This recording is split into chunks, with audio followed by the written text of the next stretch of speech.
দুষ্টু কোকিল ডাকে রে কুকু কুকু কুকু কু, মনে বাঁশি বাজে রে কুকু কুকু কুকু কু।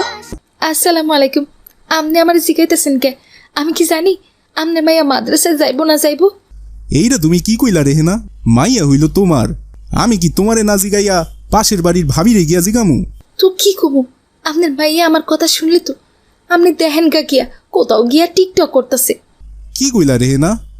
ও আবার গেছে টিকটক করতে? মাইয়াটা তো আমার মান সম্মান রাখলো না। আমি মসজিদের ইমামতি করি, সবাই আমারে কত সম্মান করে, আর এই মাইয়াটার জন্যে আমার সব মান সম্মানের 12টা বাজা গেছে। রাস্তাঘাট যেখানে পায় সেইখানেই টিকটক শুরু কইরা দেয়। আমি এখন এই মাইয়ারে লইয়া কি করুম? তুমি কিছু কইতে পারো না রেহেনা? তা আপনি আমার কি করতে কন? আমি করে নিষেধ কম করছি? কিন্তু আমার কথা শুনছে সে। কতবার নিষেধ করছি, তুই এখন বড় হইছিস, তোর বিয়ে শাদী দেওয়া লাগবো, এখন আর টিকটক করতে যাইস না রে মা। কিন্তু কে শুনে কার কথা? আমার কথার কোনো পাত্তাই যায় না। দেখেন কে গিয়া বাড়ির পেছনে মনে হয় রাস্তার মধ্যে গিয়ে টিকটক করতেছে। যান গিয়া নিয়ে আসেন।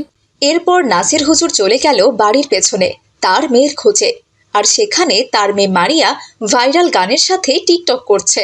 ফাগুন মাসে কাঁচা বাসে গুনগুনিয়ে ভ্রমর আসে, ফাগুন মাসে কাঁচা বাসে গুনগুনিয়ে ভ্রমর আসে, প্রেমের লাগে বুকটা করে আ আ উ, দুষ্টু কোকিল ডাকে রে কুকু কুকু কুকু কু, মনে বাঁশি বাজে রে।